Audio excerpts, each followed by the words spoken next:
February 23rd, 2025, and I need to make some frames. Specifically, I need to make some end bars. What I'm in most need of is the deep end bars. That's right there, 9 and 1/8 inches. I also need to make some Texas Deeps, my extra deep frames. Those are 15.5 inches. I've got a video on this already, but it was a long drawn out thing. I want to do a real short video and just kind of show you guys a little bit of each step in this video as I make these. I don't need any of these. I got plenty of these Honey Super medium bars, but just so you'll know, they're 6.25 inches. I will be making some of those though, just because I'll have all the tools set up and I have some pieces pre-cut here. So how do I do this? Well, the first step is, as I'm building stuff out of 2x4s, if I have a piece that's left over that's more than 6 1/4 inches, I'll keep it and I'll go ahead and cut it to length. If it's more than, say, 9.5 inches, I'll cut it to length for the deep. So, you know, throughout the year, see right there, I'll end up with a good many pieces that I can use for these end bars, so it doesn't cost me anything at all. And even if it does, I buy the rejects at Home Depot and pay very little, if anything, for all the pieces I need to make these end bars. It's really just my time and, of course, my investment in tools and whatnot. Thank you guys for coming along. Let's get started.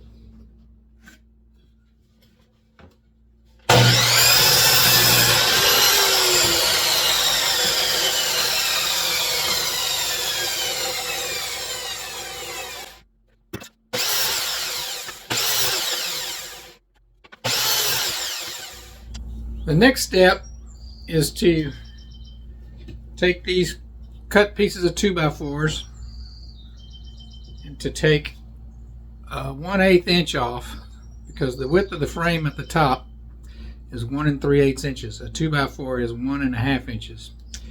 So I would normally like to do with a planer, but my planer is broken. So what I'm going to do is I'm going to use my joiner and my table saw.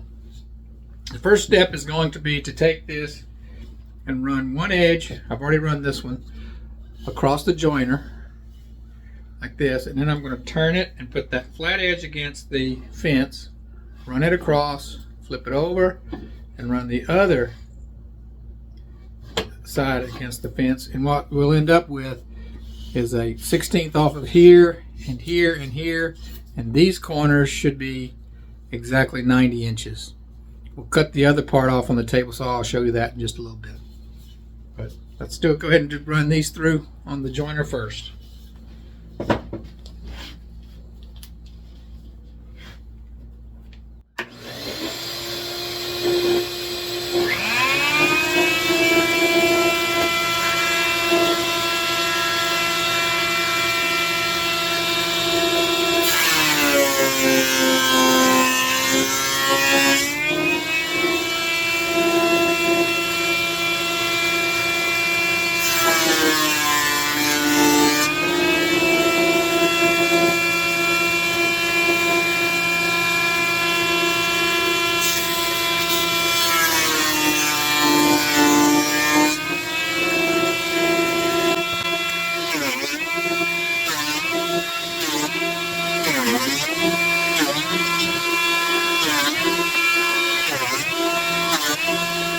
Alright, that step's over. Before we move on to the table saw, I want to show you a side benefit of having of using the joiner. This makes a very nice wood shaving, and these work great in my smoker, so I'll bag these up and use these in my smoker. Okay, now it's time to move to the table saw. So what I've got is this blade set 1 3/8 of an inch from the fence. It's only going to be shaving about a 1/16 of an inch off, so that'll give it the final width that the sidebars need to be.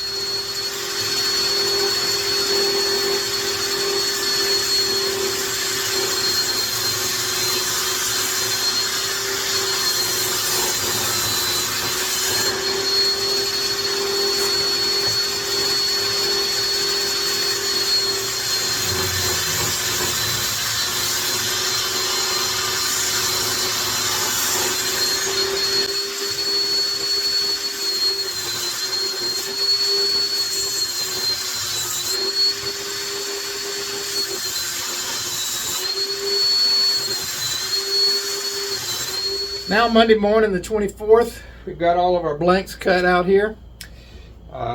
Next thing we want to do is we want to drill the holes in the sides of these. I run starter strips with 30-pound fishing line reinforcing, and so I need to have holes drilled in the side to feed these fishing lines through. If I were doing this for plastic foundation, I would leave this step out. Last time I was building frames, I made this jig, which worked pretty good. You see it's got 3 holes in it. But one problem I had with it was, if you look closely, see how that hole got wallowed out? And this is where the drill bit was hitting the wood.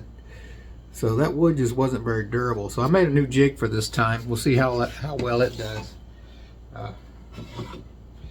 This jig, I took a little piece of metal that I had, a little sample, and I fastened it to this masonite, and I drilled holes in it. I'm also trying not to sink my drill all the way down so I don't scar this up and make another divot. So yeah, this drill, this jig works for the medium frames, like that. It works for the deep frames, so I use all 3 holes, 1, 2, 3. And then for the Texas deeps, I slide it on one end, drill 3 holes, then I flip it around, slide it on the other end, and drill 3 holes. So I end up with 6 holes, fairly evenly spaced. A little more space between these 2 in the middle, but that's okay. So I'll let you all watch me do a couple of these, and then we'll move on to the next step. I try to stay as vertical as I can, this way and this way. I don't always do a great job of that.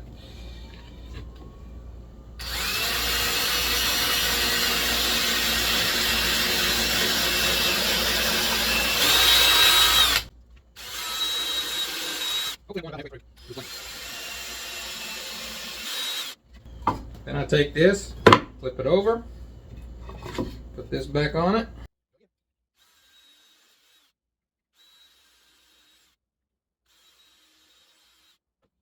All right, that's one down, about 60 more to go. I won't make you guys watch that. If I want to come back, we'll go to the next step. Well, we got all the holes drilled in the sides. The next step is to route the groove in each end of these blocks. So here, I've already done some of these Texas deep ones. So the Texas deep gets a 1/2 inch deep, 3 by 3/4 on each end, because that's what it needs. The mediums and the deeps, they get a 1/2 inch just at the top. On the bottom, they get a 3/8 inch deep groove. So to help me remember which end is which, when I go to put the taper on these, what I'll do is I put a line on there like that. See that marker line? So I just take a Sharpie, make a line just like that. And I do that on every one of the deeps and the mediums. So let me let you watch me mark a few, and then we'll route a few and move on to the next step.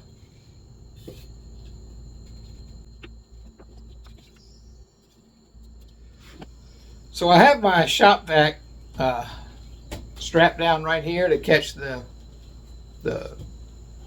chips.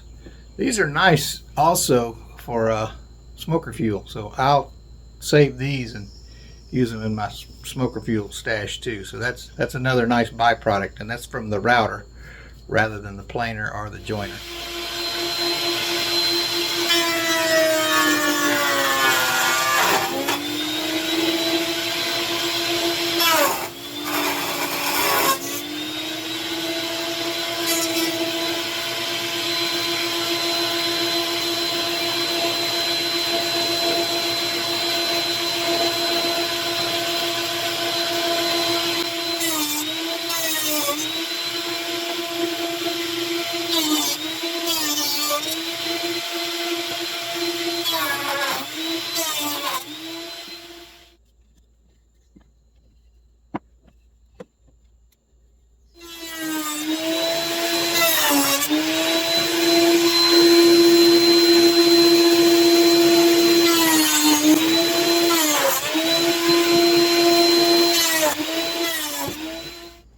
Now I'm resetting the depth of the router so it cuts 3/8 of an inch deep instead of 1/2 of an inch.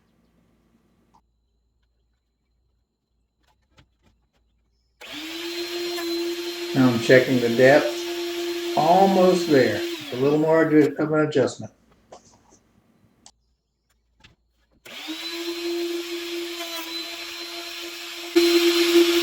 It's perfect.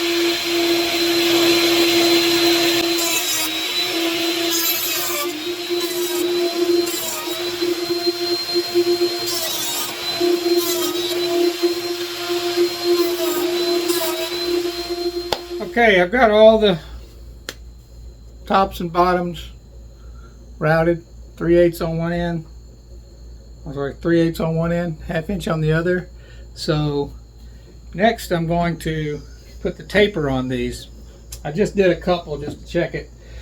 The reason I bought this joiner was just for this job right here. This thing has an 1/8 inch maximum cut on it, and that's what I'm trying to set it to get this taper on here. That's pretty much what I'm trying to do right there. Then we'll slice them up after that on the table saw.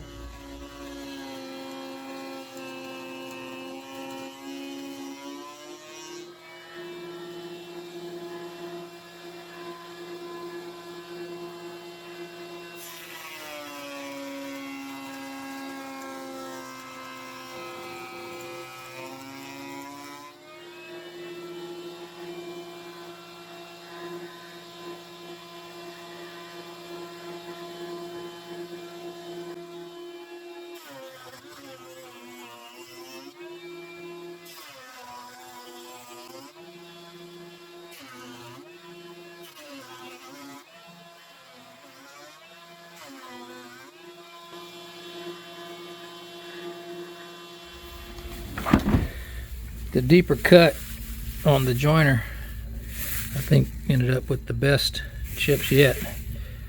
Nice and coarse. So these will be great in the smoker.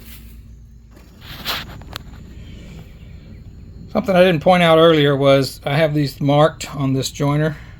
So I pushed the medium to here, the deep to here, and the Texas deep to here. That sets the taper length. We got them cut into these blocks. Now it's time to slice them down on the table saw. I've already sliced the Texas deeps. That's what those look like. They're 1/2 inch thick. I've reset my table saw to 3/8 of an inch. I'll post a picture of these right there. Got 105 of these, so enough of these to do at least 50 frames.